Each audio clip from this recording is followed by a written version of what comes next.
I was in Hollywood, one of the actresses on General Hospital, which was a soap opera. And though I thought I had arrived to the top in life, I felt so unimportant. Real life starts now. This is Real Life Radio Show with Lay. I felt alone. I felt lost. I felt scared. Real stories. I was so desperate in living such a dark and callous life. Real people. I was thinking there was no purpose for my life. There's no reason for me to be here. Real problems. I told my dad, if you try to take these drugs, I'm going to kill you. One solution.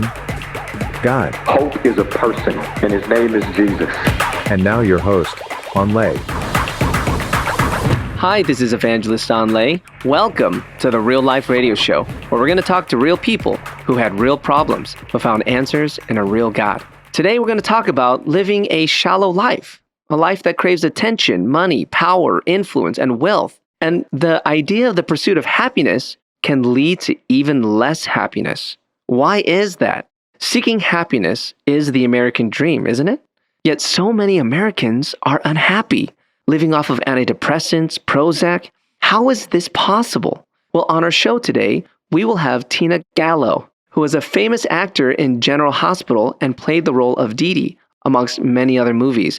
Yet at the height of her career, she still didn't feel fulfilled or happy, but was rather filled with emptiness. Today, she found the answer to truly being happy, and it wasn't all that fame and fortune.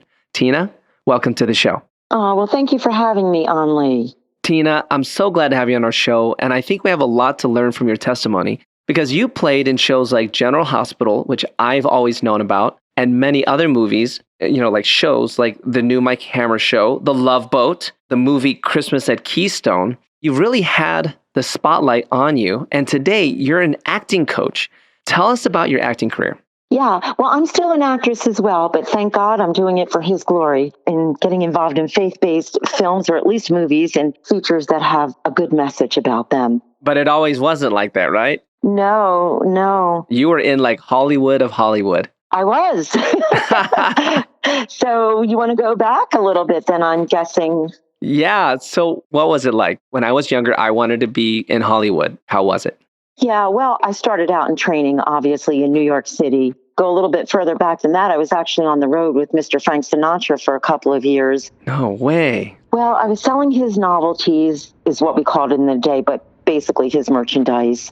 Okay. I was on the road for about 2.5 years and just became a real family member. But I was realizing my dreams weren't coming true as far as my acting ambitions. And so one day I had asked the question on how do I become an actress? I was seeing so many glamorous people and I was seeing a lot of old Hollywood folks that I used to watch on TV as a little girl and wanted to be like them. And I was seeing new Hollywood mixed together, but nothing was happening for me personally. So I was told, you have to find out if you have any talent, kid. Wow. And I said, well, how do I do that? I mean, at least, you're getting the question started because so many people never get that spot. But what would you say? Was it seeing all these actors was your main motivation of becoming an actor in the first place? It started probably as a 3-year-old little girl. I just loved entertainment. I loved watching the shows. I used to make believe I was Nancy Sinatra when the song came out, These Boots Are Made for Walking, giving my age away. But, it was just something I really gravitated toward. I love singing and dancing and all the shows. So it just started as a young girl. I see. Now, I understand that you were like a starlet. What does that mean? Well, I think you're an up-and-coming actress. I finally left my training in New York City. I've done many, many years studying the craft. And I had my eyes set on a soap opera at the time, which was General Hospital. I had already done quite a bit of under 5 work in New York City, which is 25 words or 5 lines on the various soaps in New York, and got a lot of training under my belt. But my eyes were on GH. Went to Hollywood, and it was like a culture shock. Hollywood in New York was very, very different. I made it happen. I did get cast on the show, and it's a very small town. It's like, I guess, any other industry probably, but when you're involved, everyone knows everyone. I have a chapter in my book called Lost and Found in Tinseltown. And when you start working, the next thing that happens, you find yourself doing guest appearances on different shows, and from one to the next to the next. Mm-hmm. I was all of a sudden in that dream, making things happen, living on the beach in Marina del Rey, a contract player on this dream soap that I wanted to be on at the time, and meeting the people that I wanted to meet and thought would help me even get further in my career, and doing lots of guest appearances. Wow. Living the life. Yeah, I was going to all the Hollywood parties and living the life at the time. Well, so this is your dream coming true. Were you happy? It seemed like it. Well, that's a good question, because in the midst of that dream coming true, I was very much into health and nutrition, but I noticed I started tearing my body down. I was getting really caught up in the life. I can't say that I was truly happy. There was a lot of inward things that I was dealing with from brokenness, from childhood that were surfacing. Oh. I was not really happy. And that was a problem for me because I couldn't understand that. It sounds like there were parties. There were probably lots of alcohol, food, maybe even drugs. Cocaine was the drug of the day in the 1980s, no doubt about that. I don't think there was ever a party where there wasn't cocaine laid out somewhere. Wow. It just was considered like a glamour drug. But one of the things, I was not really into taking drugs, but I did dabble with cocaine, and I drank. My champagne cocktails were my drink of the day. I see. So, yeah, you were living a good life, but it just wasn't enough. And you said something from your past wasn't resolved. Is that right? Yeah, well, as a child, I was raised in an Italian family with all brothers, and my mother wasn't really around. So it was very difficult for me. We lived in a nice suburban area, really didn't see divorce. There wasn't really single family homes around in my earlier childhood. So there was just a lot of abandonment issues that I had dealt with. My parents were very different in age. My mother was much younger than my dad, and she was still searching for her own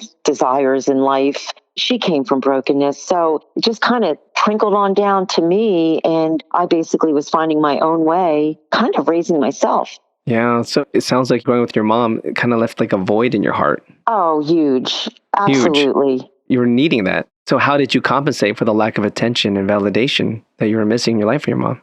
Well, needing it, but it was also a time in our society that it wasn't prevalent outwardly. And so when I went to anything, whether it be Girl Scouts or whatever I might have been involved in, all the other girls had their mothers. Their mothers were taking them school shopping for school clothes, the littlest things, brushing their hair. And I would observe these things and long for it because I didn't have a mother taking me school shopping. I didn't have a mother brushing my hair and fussing over me. Right. And so, those messages that you're not good enough and you're not important started downloading into me and finding home somewhere in my heart. And when my mother did come around, which might be once a year or every few months or whatever it might be, coming and going, I wasn't her priority. And so I was always doing whatever I could do for us to connect in some way, but there was nothing really very important about me, I felt. Wow. No, I understand. Fast forward here, you were always sabotaging yourself. Like even though you rose to great heights, something in your mind was battling, in your heart even. Tell us about that. Yeah, well, I'm writing a book. It's called Unfiltered, and it's seeing yourself as God sees you. It's difficult because things at a very early age, everything impresses us as children, and it finds a home, a place in your heart. So those messages, I was receiving them and the perception of them through the wrong filter very early on. And so the filter that I received information and the filter that I began to look out of was distorted. And so it began to shape the value of myself, my self-worth, because I fell into the trap very early on of comparing myself to others because, well, wow, their moms fuss over them, say they must be better than me. Everybody must be better than me. And you're fighting that inward battle through your teen years, through your early years. I learned to put a mask on to navigate through life. So my outward appearance looked like I had it all together, but inside I was really crumbling and longing for just the normal things that we all desire and need as a child. So tell us, once you were at the top, was it what you always wanted in life? Oh, yeah, it sounds glamorous, doesn't it? I'm sure. I mean, where were you? Where were the parties? Yeah, well, they were glamorous parties, but I came to learn early on it was a lot of superficial friendships and behaviors and the whole atmosphere itself. Really?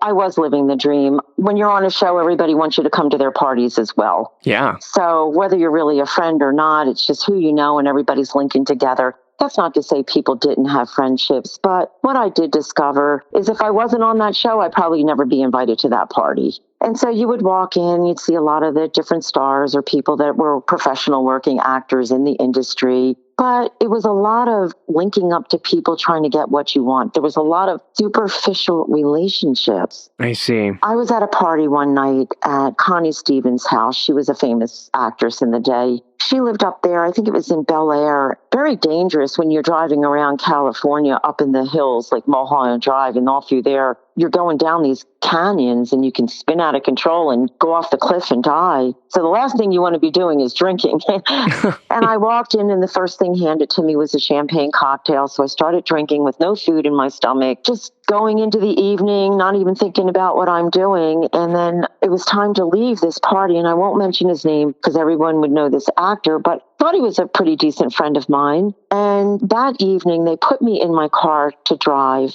I was in no shape to drive that vehicle. And I don't know how I didn't get pulled over. I do not know how I didn't get killed. I just don't. The grace of God.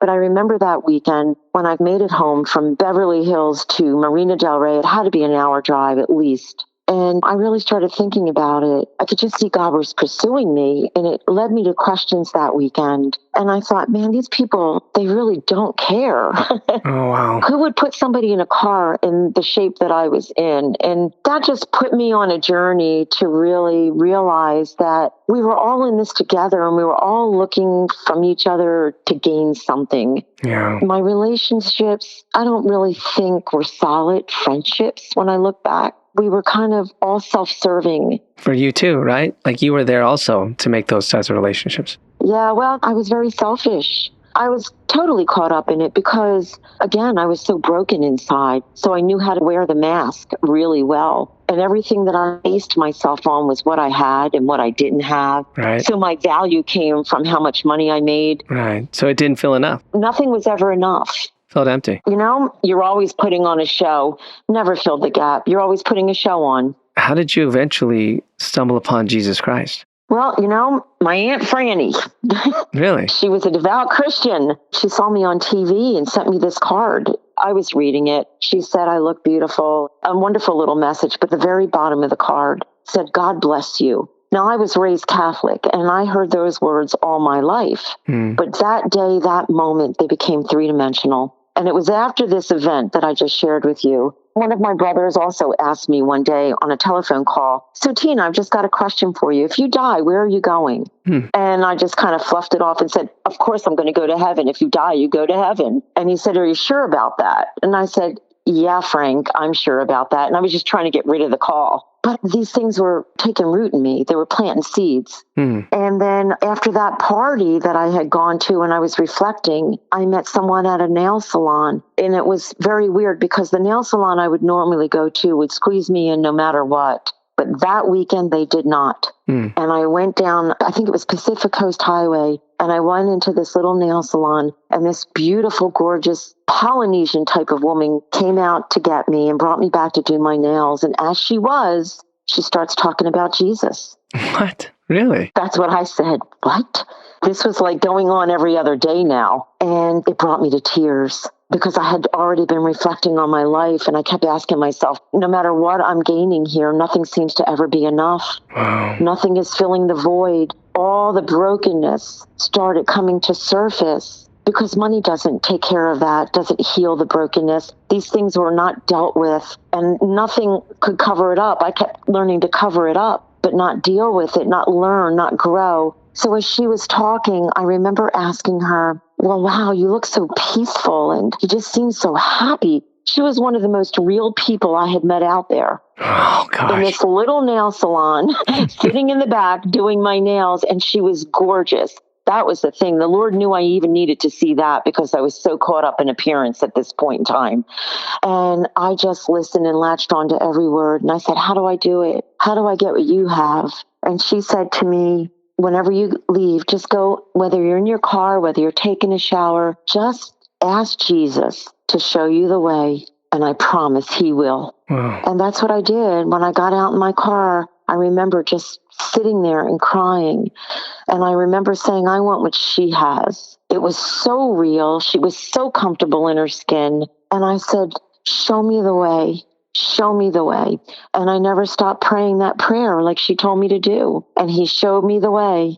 He showed me the way. So you received Christ in your car. No, I did not receive him in my car. He began to show me the way to him. I received him on the telephone on CBN, talking to one of their people. Oh, one of the prayer people. There was an actress on the show that was talking about her message and testimony that led me to pick up the phone and call CBN, and I did. My very last time I pursued for an hour, I must hung up and gave up. Someone answered, and that phone call is what led me to Christ. That's amazing. So I understand you went on a journey with Christ from that moment. How did coming to know Christ change the need for all that attention, validation, and maybe even seeking love in the wrong places? Well, I won't say it changed the need. I still had the need. But I began to change because, the Bible tells us we get regenerated when we get saved. So I felt a joy. Everybody's different, but I did wake up and I did feel a new hope and a new joy. But now the conversion needed to take process in my life. And I began to get hungry for the things of God. I wanted to know everything that I could know about him. I wanted to know truth. And nothing against Catholic religion. I was raised in it, but I never felt like I had a relationship with God. And what I was hearing about this was, you can have a relationship with God. You can know him. He's a friend of yours. That was new. That was different. And I wanted that. And I wanted to know, how do I get that? So I began to go to church. I began to meet people. I began to read the Bible. And I just hungered and thirsted after him. And the more I did, he began to change me from the inside. And I began to take that word and apply it to my life. Tina, it's amazing. And I know God has changed your life so much. And now you are impacting other Christian actors as a coach. You're also a Christian actress yourself and just in very positive movies. And I bet it's totally different, the level of love, the level of care in the Christian realms. Tina, thanks so much for sharing with us these deep truths. I so appreciate you telling us everything that you did and what Christ did for you. He truly is the pathway to true joy, true peace. And I think so many need to hear this. Thanks so much for sharing with us, Tina. God bless you. Thank you. Don't go anywhere. I have something to analyze for you right after the short break. Did you know that just $10 a month can reach up to 1,000 more listeners to our show, where their lives can be inspired and transformed by the power of the gospel? We need your help. We are a nonprofit ministry, and we need your support today. Let me tell you how God is using this show to touch so many hearts. We often hear how someone was just driving in their car, heard our show, and related to someone's story, and God touched their heart. They received Jesus into their life that day. You can donate to our ministry through our website at www.therealliferadioshow.com, where you can make a one-time donation or make a monthly commitment. You can also support us by getting our merch through our website. You can buy t-shirts, hoodies, stickers, mugs, and more. Every donation helps, whether it's $3 a month or $100 a month. Thank you so much for your support and prayers. Now back to the show. More Real Life starts now. Welcome back to the show, where we're going to go deeper into what you just heard. So what do you think about this? To me, it's sad that, the need to be loved and have attention is often viewed in a negative sense. Kind of like how people see others and they say, gosh, she's just doing that for attention. But doctors admit that everyone has the need for love and attention. Everyone. No one is excluded. But how can that vacuum truly be filled? Here we're listening to Tina, who had all the admiration and attention from people, but it still wasn't enough. Then what about the non-celebrity who nobody notices? How will they have their needs for love and attention met? Well, how do you get your needs for love and attention met? I really don't know how you do it. But did you know there's a way you can meet your daily needs for love and attention that doesn't depend on others? It's written in 1 John 4:7. Beloved, let us love one another, for love is of God. And everyone who loves is born of God and knows God. See, according to this verse, when we know God, we receive love because love is of God. True love, that is. And when we receive his love, we're able to give it to others. You see, we were never meant to get our needs met simply from others. We may always be trying to do that, maybe demanding it from our spouse, our children, our parents. Yes, those are good places to receive and give love, but true love comes from above. And when you have it, you can give it away to others truly. Lord Jesus, I'm praying for the person who's saying, that's me, I don't have my needs met, and I've been looking for that to be met in someone else, whoever that is. Lord Jesus, we repent from that. Help us, Lord, to know you. We receive you, we believe in you, we want to follow you all the days of our life. In Jesus' mighty name. I hope you're blessed by this testimony, and I know that your life was touched. You can search us on social media by typing The Real Life Radio Show and follow us for more updates and content on Facebook, Instagram, and YouTube. See you next time.